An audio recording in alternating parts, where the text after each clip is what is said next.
জুলাই আগস্টে বৈষম্য বিরোধী ছাত্র জনতার আন্দোলনে মানবতা বিরোধী অপরাধ ও গণহত্যার অভিযোগে দায়ের করা মামলায় মিরপুর বিভাগের সাবেক এডিসি এম মইনুল ইসলাম সহ পুলিশের 3 সদস্যকে গ্রেফতার দেখিয়েছেন আন্তর্জাতিক অপরাধ ট্রাইব্যুনাল। পরে তাদের কারাগারে পাঠানোর আদেশ দেন। আপনারা দেখে থাকবেন যে বৈষম্য বিরোধী ছাত্র আন্দোলনের সময় একজন ছাত্রকে যে মুখ চেপে ধরেছিল, এই ছবিটি সব জায়গায় ছড়িয়ে গিয়েছিল। সেই পুলিশ অফিসার ছিলেন আরশাদ, তাকে আজকে গ্রেফতার করে ট্রাইব্যুনালে হাজির করা হয়েছে এবং গ্রেফতারের পর তাকে জেল হাজতে প্রেরণ করা। পরবর্তী তারিখ 23/2/2025 এটি টাঙ্কারপুলের একটি ঘটনা। আরেকটি মামলায় চন্দ্র সরকার, তাকেও গ্রেপ্তারপূর্বক আজকে ট্রাইব্যুনালে হাজির করা হয়েছিল। রামপুরা এবং বাড্ডায় এই ঘটনাটি ঘটেছিল।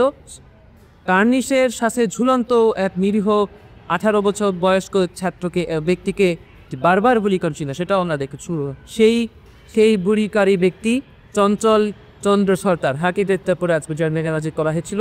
এই মামলার পরবর্তী তারিখ 24 মার্চ 2025। আসামি এম মইনুল ইসলাম, সে মিরপুরের ঘটনায় অভিযুক্ত, তাকেও ট্রাইব্যুনালে গ্রেপ্তারি পরোয়ানা আনলে গ্রেপ্তার করে আজকে ট্রাইব্যুনালে হাজির করা হয়েছে। এই 3 জন আসামিকেই ট্রাইব্যুনাল একটি আদেশের মাধ্যমে কারাগারে প্রেরণের নির্দেশ দিয়েছে। এম মইনুল ইসলামের মামলার পরবর্তী তারিখ 24 মার্চ 2025। কি boss, vital match, tough opponent, tension? Come on bro, অপোনেন্টকে নিয়ে ভাবার সময় আছে। আসল অলরাউন্ডারের কাজই তো হলো যে কোনো টাফ সিচুয়েশনে টিমকে অলরাউন্ড প্রোটেকশন দেওয়া। জাস্ট লাইক মাই টাইলক্স, যার অ্যান্টিব্যাকটেরিয়াল এজেন্ট টয়লেটের কোনায় কোনায় পৌঁছে 99% জীবাণু ধ্বংস করে, টয়লেটের কঠিন দাগ ও দুর্গন্ধ দূর করে টয়লেটকে রাখে ক্লিন আর সুবাসিত।